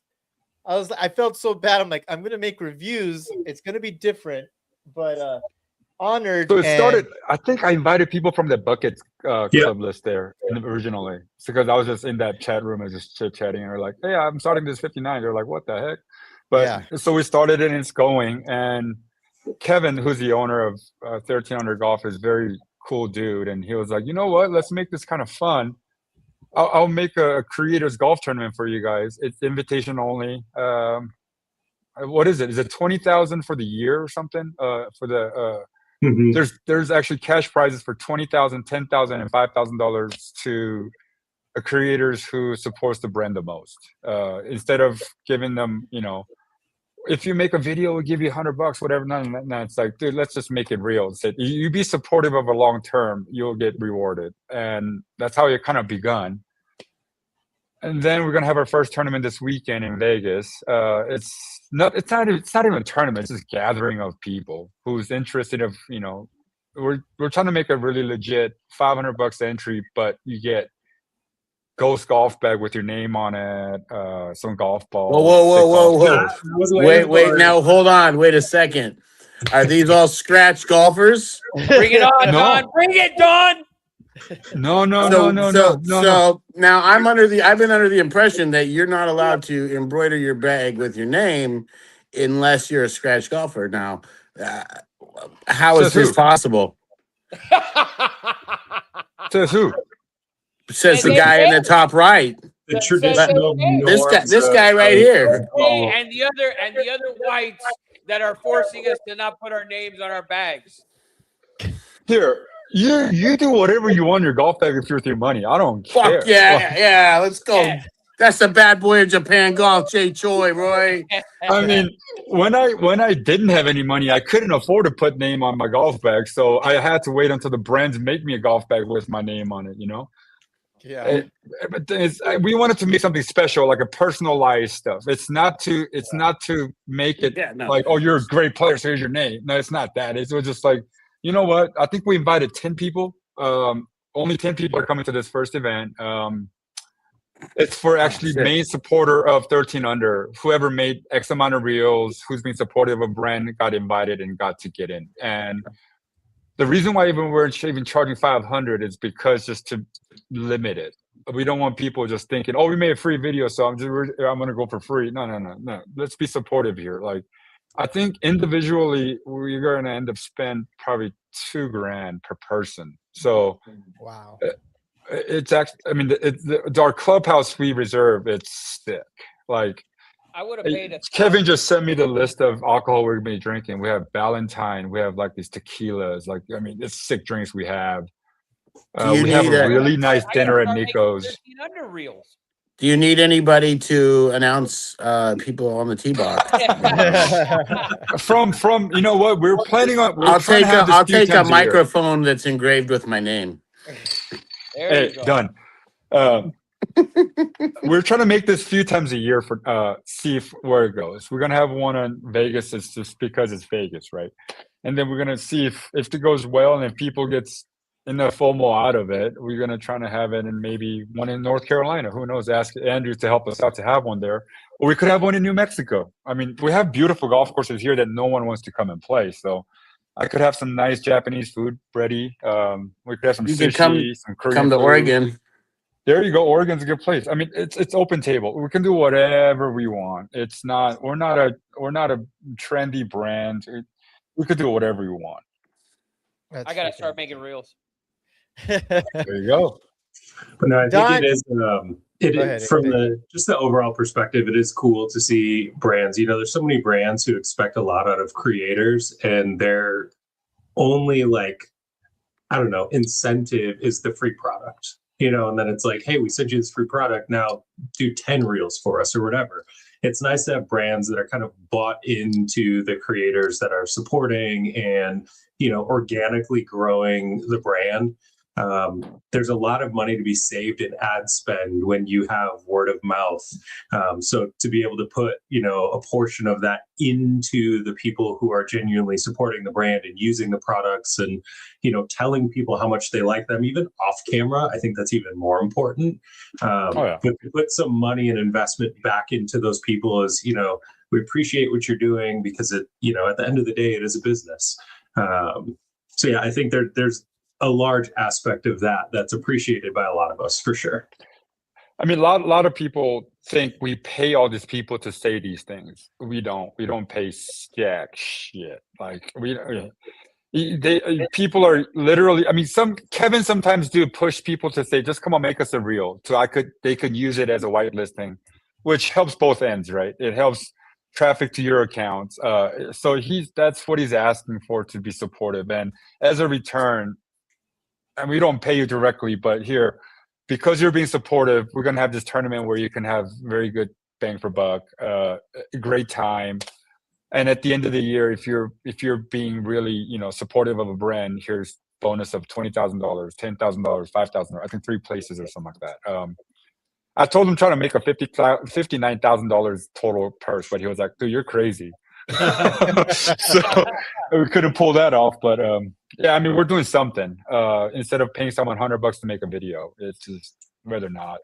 Well, what's really cool is you get, even at the scale of 10 people, that's 10 creators who either only know each other through the internet or have never met. And now, you're playing with new people and growing your network all over, like the sheer goal of, playing better golf and enjoying the game. And, I know a lot of the people in that chat, and it is every skill level you can imagine. And everyone is using these training aids, for, different purposes and the same purpose, right? But I think just the kind of community that's being built, ironically, around training aids, right? It's not, a cause or a belief. It's, everyone's wanting to get better at golf, and we've all found something that help us, towards that goal of getting better. But even the 20 plus indexes and the plus indexes all in the same chat are all like, experiencing the same thing with the same group and networking with each other. So, there's a lot to be gained from groups like that. And I mean, the chat the best dressed chat, I met everyone here in that chat a year ago, actually, so it's like so much comes out of those, groups, whether it's supporting a brand or a product or, where you live, whatever it is, like there's so much that can be said for networking from events like that. So there's a lot of value in them, just even outside of the tangible things like getting your name embroidered on your bag if you're not a stick. Dude, hold on. Quick question. Is Rafa Jedi? How the hell did he get a water bottle get See that? zoomed in his Show 'em. dip? Show 'em. I saw that too. It's pretty cool. Hey, We have I a do good have. question. It's kind of a question that's on the tip of everybody's tongue right now, Jay, and that is, if you had to name your favorite luchador of all time, who might that be? Do I have to answer that?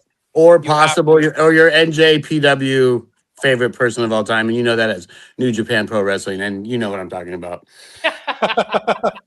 The great John Buddha. Cena. I don't know, dude. Like, I thought we had this talk. I thought we had this talk with Eli about it. Mania. It's Stan Hansen with the lariat, right? Yeah, there you go. There it is. We have a good question from Instagram, from Cure for Carson. It says, "Who's your favorite player you have been paired with?" Me? Yeah, definitely you. Definitely you. They play with each other. Pause. But Oh man. Eddie when he plays with a lot of guys. True. Rob Dog. Who is Rob Dog? He's one of my best friends. Okay.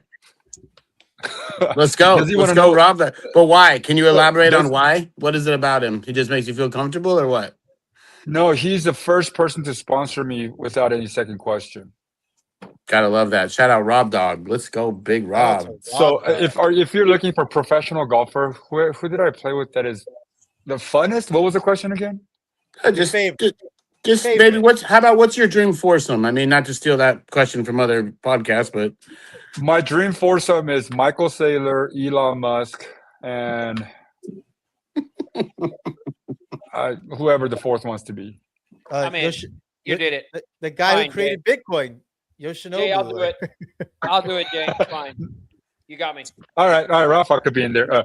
But I'm serious. The reason why I say Elon is because I've been a Tesla bull since they went public. I'm just a huge supporter of it. I still drive Tesla. And Michael Saylor is because he's just the way he introduced Bitcoin to the world is very interesting. And then He's a me because believer. the way I use my 9-wood. Thanks, Jay. Appreciate it, bro. And your Jedi I trick. did have a crypto project company too a few years back. I created my own coin. I had 3 engineers help me out with it.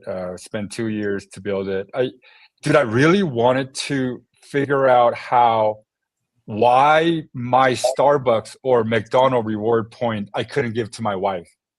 I just couldn't I couldn't believe it. So I wanted to make a reward point that it was made out of crypto and being able to trade for dollar or for beer or whatever you wanted to do. You can trade it off to someone. And it'll help with small business people to create their own banking system. So I just built it and made it, and we did it. And Apple didn't like it. Google didn't like it because we're just basically finance services without having finance license. So I just said, you know what, if you guys don't like it. Wow. Isn't that just crypto? Yeah. So I just said, I'm hanging up. So it's we put to sleep. It's still there. We're just not using it. It was a very fun project for 2 years. Hey, Jay, you seem like a real smart guy. If you could tell me what controls the tides on the earth?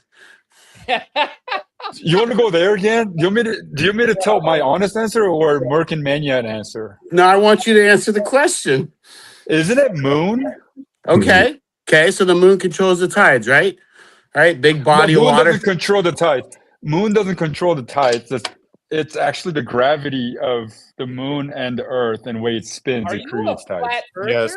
earther? I was gonna say So- that's a So correct Jay, then how come? Then why is the gravitational pull lower on the moon? Like people bounce around up there when they went up there, right? Nobody's ever been to the moon. Well, just in theory, if they've been there and the No, they gravitational There's a gravitational This pull.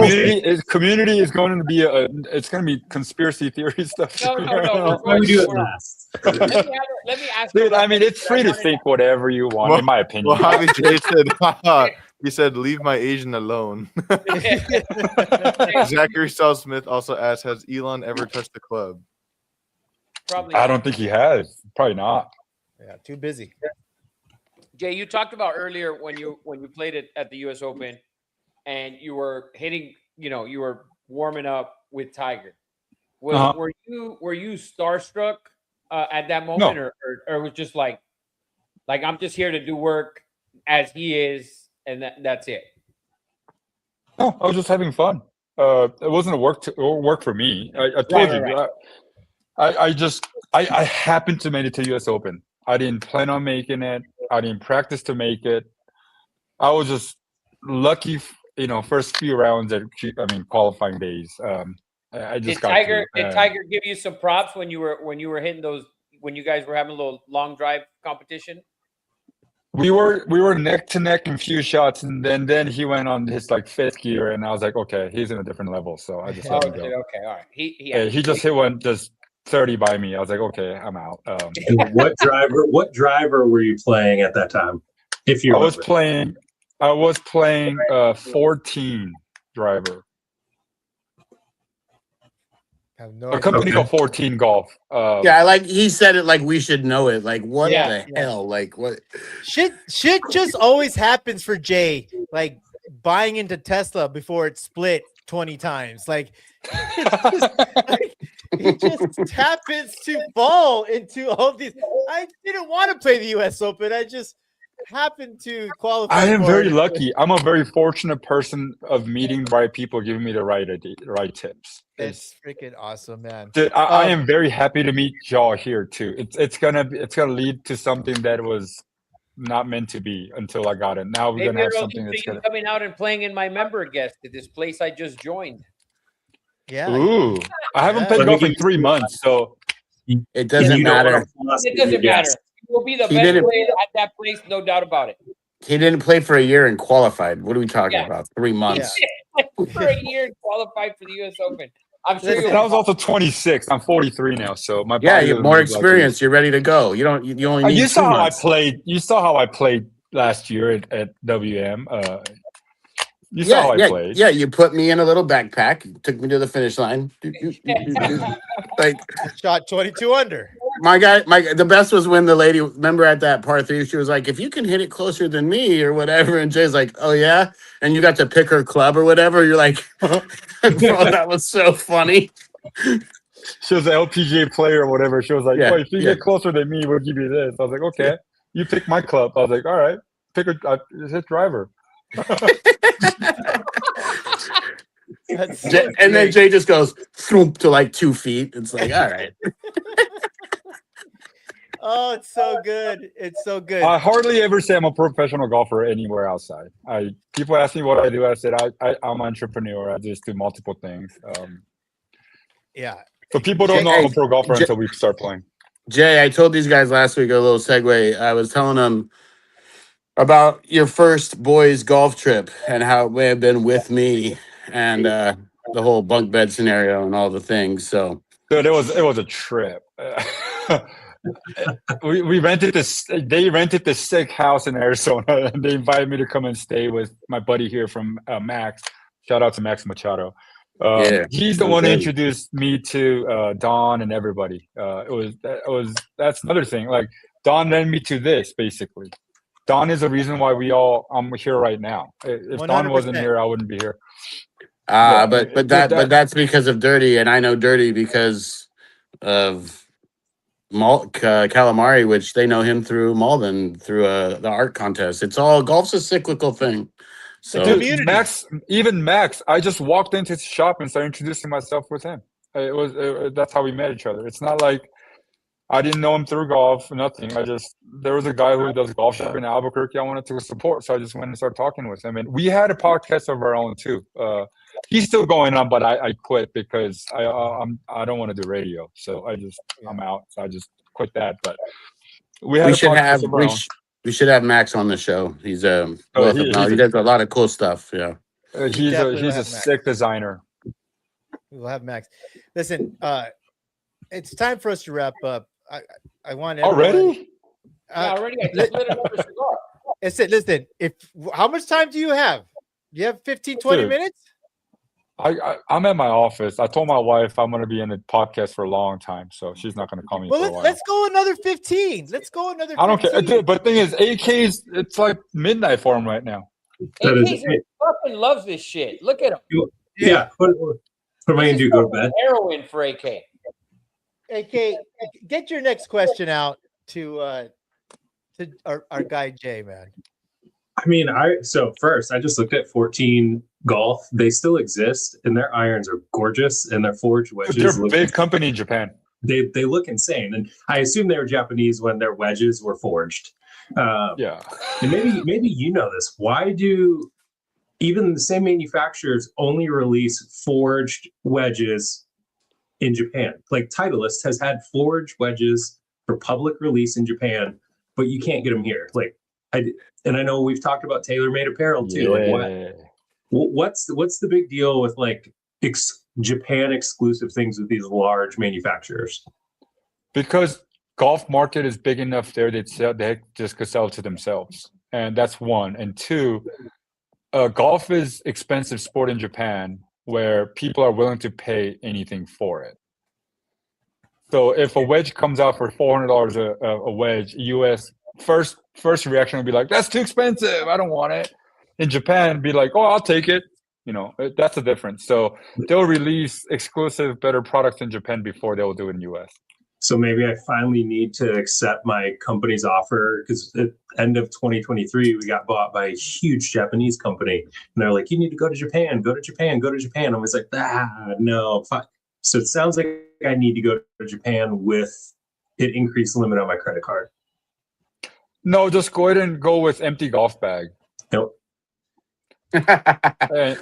and you go to you couldn't even look it up online now. It's called golfpartner.com. It's a Japanese used club shop.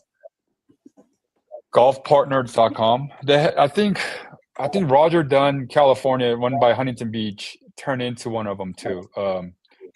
Actually, no, they actually Worldwide Golf in US, but you can buy all the Japanese used golf clubs through that, and they'll just ship it to US here. Or every corner in the big city, you will see this golf shop called Golf Partners, and it's cheap. Because I bought a Hama. Cheap, which is why you can't have a $400 wedge. Just go, Bosco. You know that wedge, the club he's holding right now, Don Merkin's holding right now. That club.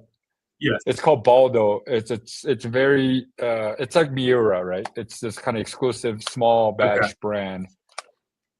I mean, their iron set's like $2,000 starting.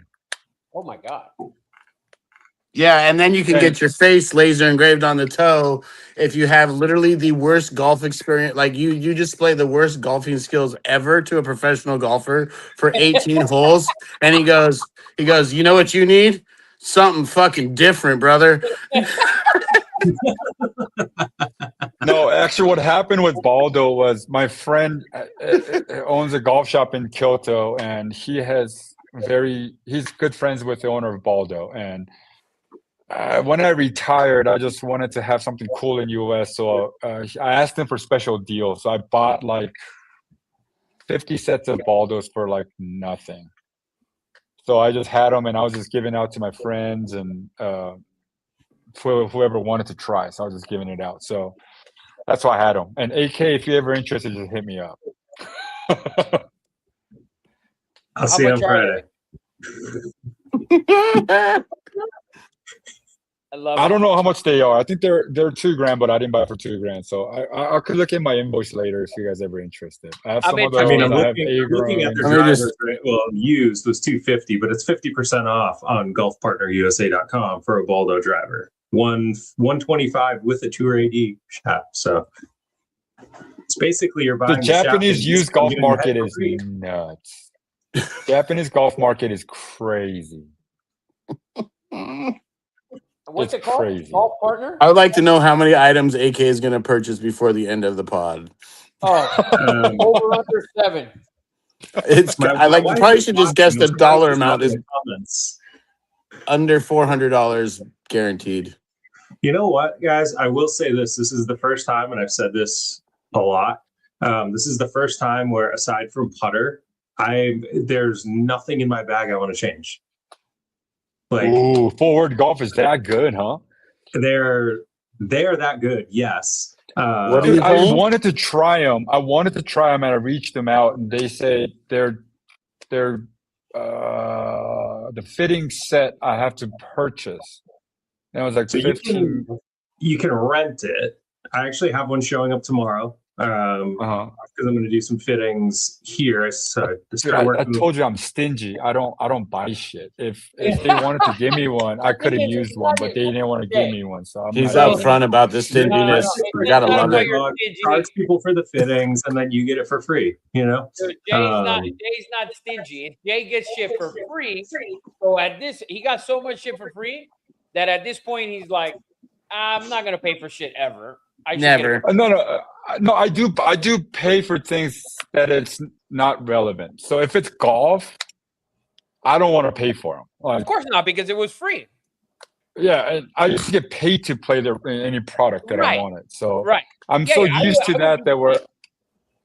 I'm not being a really dick about it neither. I'm just like, dude, if it's a golf club, I want to try. I would ask them to, can I try? But then Yeah, they it just makes kind of. listen, it makes they to me kinda- it makes they kinda- total sense. Like if there's a I basketball, only have. LeBron's not Yeah. fucking saying, "Oh, I'm gonna buy these Nikes." No, send them to me so I can try them on.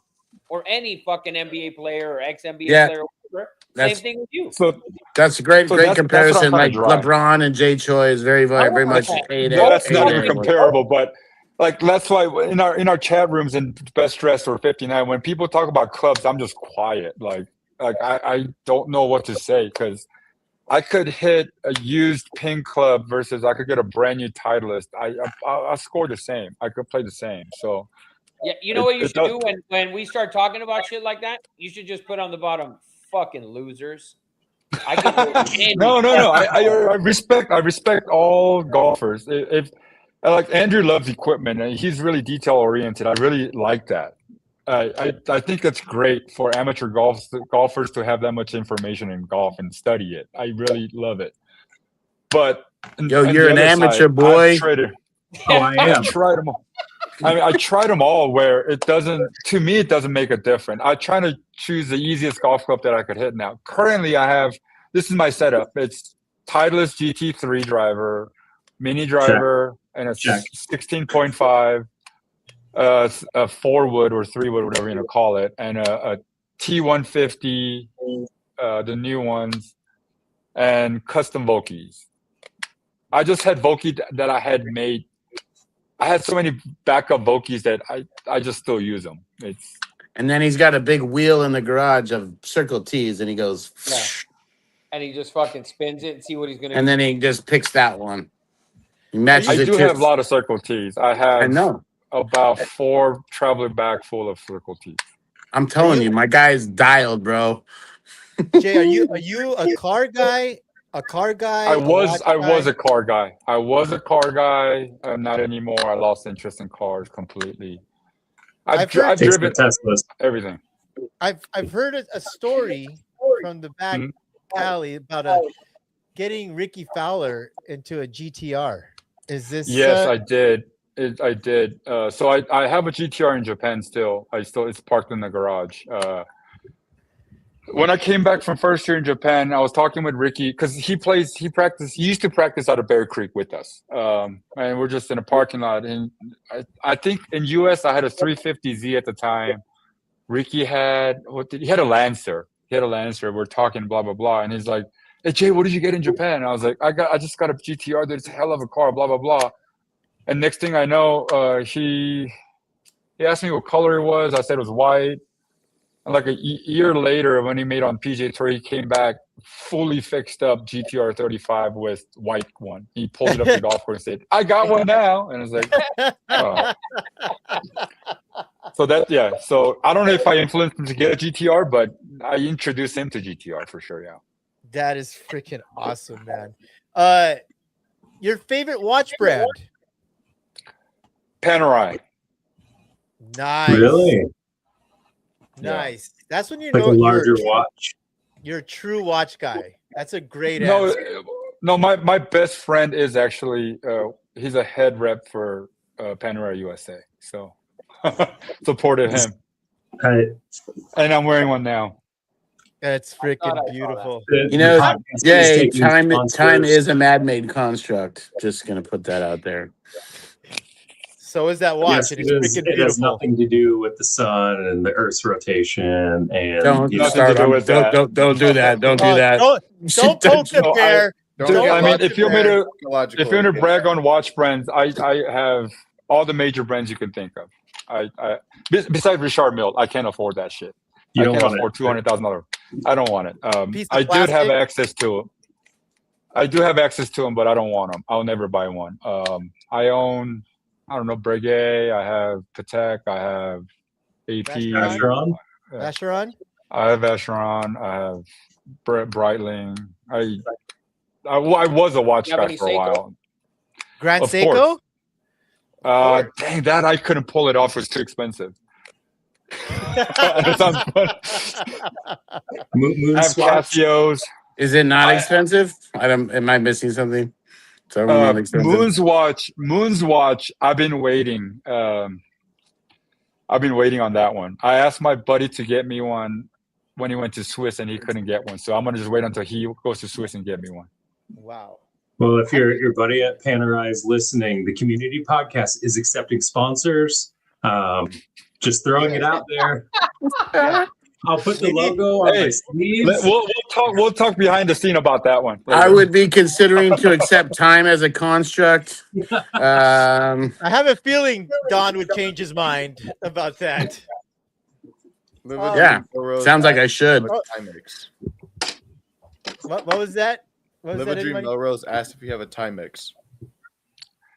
I do not. I used to, but not anymore. I rock a black Casio that I actually love. I wear. Man, I it saw once a you week. blinging in the R, man. I saw you blinging in the R. I love a Casio. To me, the look of the watch is everything, and I have this Casio that I think Oh. is badass. I have a Casio right here. Look it. Let me go get mine. It's right here. I was gifted a What do they call that? Is that a J-Shock? Yeah, I got this in Japan. So I had a diamond setting onto it. I never wear them because this is too flashy. Yeah, man. I mean, that's hard. That's hard as hell, that's not a Jay. cool looking watch. No, that's sick. Yeah. That's sick. Yeah, I used to have a Swatch watch in like 7th grade. It's pretty sick. Dude, Swatch is the world's biggest watch brand, dude. Like they own everything. They own Breitling. They own Breguet. They own everything. Yeah, dude, I was down like a clown in fucking 7th grade, bro. Let me tell you what. Yes, I love it. So that's when I got my first tag. I was 9th grade. Look at that. 9th grade. Yeah. I was a Dude, watch dude for a while. How do we get this guy on the podcast? His parents are not proud of him at this moment. His parents are, they're like, They're fucking over there, fucking Korea, going, "What is he doing?" What is I told you we should have had him become a doctor. Look at what he's Yes. doing with these guys. I love it. One man. thinks the Earth's flat. No, he does not. Oh, okay. Yeah. All right. No, he No, doesn't. I really think Earth is round. I really do. I really do. I've seen enough when I flew. I was flying so much. I just saw enough with the curvature before, so I was like, okay. So, last question. I'm gonna let you have that for right now. Last question, Jay. So you lived in Japan. Sounds like you still have a property in Japan. I don't have a property. I have friends that own properties that let me stay at anywhere I want. Oh, okay. You know, California, New Mexico. What was so attractive about going back to New Mexico, your college town? It's something. It's very small. It's not, and no one knows who I am. No one cares who I am, and I know enough people to get things by, and people are great. Like, they don't care who I am at all. So that's just, I love it. In Japan, people just they already know, a lot of golfers already know. So I can't be by myself. I can't be myself. Uh-huh. I always trying to be somebody else, and it just, I was kind of tired of it. How often do you go back to Japan? I used to go. I think last year I went once. I didn't go any this year. Haven't. I've been invited to Japan Open, but I denied it. I'm not going. What else? I don't know. I might go to Japan Open. I don't know. We'll see. I feel like if we go to Japan with Jay, like it's gonna be Shohei and then Jay. Like No, nothing like that at all. Nothing like that at all. Nothing like that at all. I just know right people at right places from I like how you daytime to said. nighttime. I like how you automatically attached us to going with him. You're like, when we go with Jay, like. Yeah, if you go to the Japan Open, I can caddy for you. Yeah. Damn, you're like the 45th person to ask me about that. Yeah, but it just takes the right person asking, and it's actually not asking. It's me telling you that it's me. So. And he needs a Patty's gonna cry if I bring you there. Don and I are going. Let's do it, Jay. Let's set the world on fire. They won't be ready. Dude, Japan's so fun. It's so fun. For a caddy. I'm just telling you this. Japan, bang for buck, really one of the best country to visit. It's because right now yen is so cheap that anything you want to buy is going to be 50% off. Ooh, a Rolex? Yen is so cheap. Oh, dude, watch gray market. The biggest gray market in the world is Japan, and you could just go pick a steel panda at any watch store, anywhere. There's so many of them. That's wild. Dude, it's a trip. It's a trip. You hear that, Shanae? Book the flight to Japan. Pandas aren't real.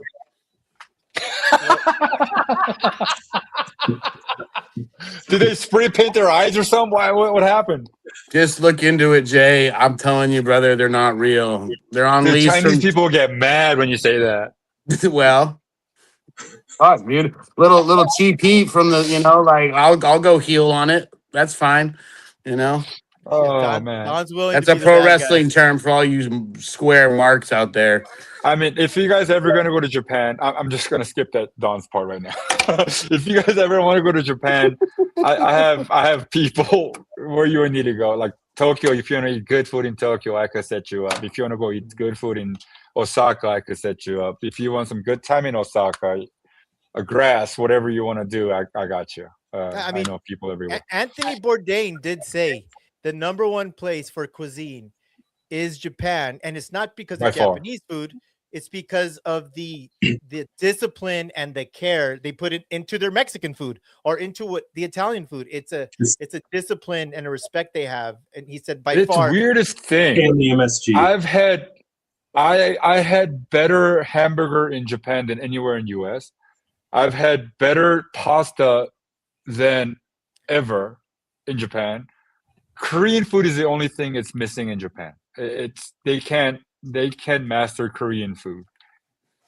good to I know. tried the to only tell food. I tried to tell Jay this Korean spot down the street at my spot was pretty good, and he was like, "That's not real Korean food." He got so mad, like he was like offended. Did you try to take him to the Jollibee or for something? That's Yeah. Filipino. Filipino. That's Filipino. Jarrell's kid. That joke was for Jarrell, bro. That joke was for Jarrell, real. Probably like, dude, that's fucking Filipino food. I knew that. Dude, knew that. I could say Korean fried chicken might be better than Jollibee. Oh, I'm gonna Korean. tell you something. The best fried chicken places anywhere, whether they're in LA or at least in Dallas, there's a place called Mike's Chicken, Korean owned. Phenomenal.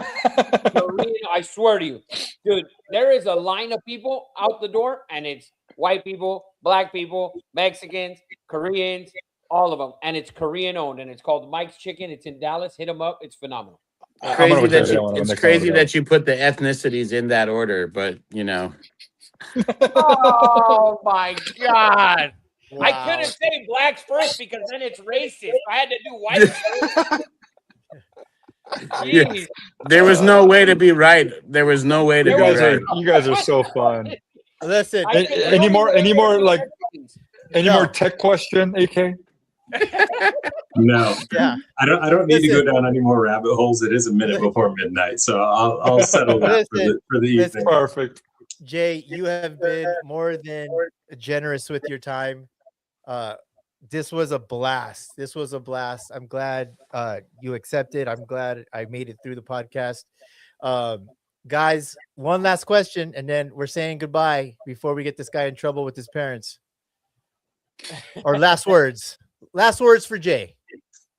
I mean, This is I don't know awesome. what else I had to a great ask. fun. Most interesting man in golf. Facts. Most interesting man in golf. Don. Asian Jay has been a inspiration to me for a very long time, ever since I've known him, and we have a connection through family, friends, and closeness that we didn't discuss. But he is a brother of mine. Yeah. What? Oh, Jenny's brother. that's Jenny's brother. Okay. Yeah, we'll be getting him on. He's getting me to watch. That's gonna happen. Yeah. They're in Australia. I bought it. He won't even give me a discount.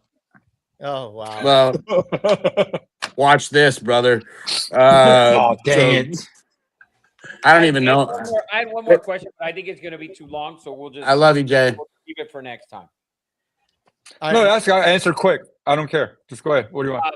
Kind of the mental part of the game, right? So when you're out there and you play professional and all that, did you have to battle with kind of maybe a handful of bad shots, a handful of bad holes? How did you kind of get over that and get back into the game? Did you struggle with any mental? Because I know there's a lot of guys that have mental coaches that are. I've never hit yips in my life because I don't care what the result is. As long as I give my 100% at the shot, the result, it's secondary. It's either I gave 100% or not. And if you didn't give 100%, you shouldn't be regretting. You shouldn't be getting mad at yourself. Mm-hmm. And if you give 100%, you can't get mad at yourself. Confucius. That's beautiful. Hey, wow. There's a nugget. Clip all that, Eddie Money. I want to say thank you, Jay. This is the first time we've actually got to speak face to face, and it was better than I anticipated. Don has told me a lot about you. You've communicated with me, AK, all of us, and it's been a pleasure. Thank you for being on this podcast. I hope the community enjoyed it. I know you brought crazy value, and we take your time very seriously. that being said, dude, I wish I was going to Vegas. I'm not. Sorry, man. But yeah. Next time I will be there with bells on, and I can't wait to get my name on my bag. And other than that, man, all love to you. Thanks for everyone who came on the podcast and participated with us tonight. We'll see you next Wednesday. No. It's Masters Week, baby. We all have to wear ugly fucking green shirts with azaleas on them. That's in 2 weeks. Peace, everybody. Thank you very much for inviting me, Whatever. man. Eddie, it was awesome. Rafa, nice to meet you. AK, always. Dude, Don Merkinmania. Here we go. You love you, brother. This is Jumbo, actually. Yeah, there it is. Jumbo Zaki right here. He just passed a couple weeks ago, but it was a sad moment. But hey, guys, love you guys. Thank you very much. Jumbo. All right, man. Thank you, guys. We love you, Jay Choi. Thank you, brother. You're the best. Hey, thank you. Hey,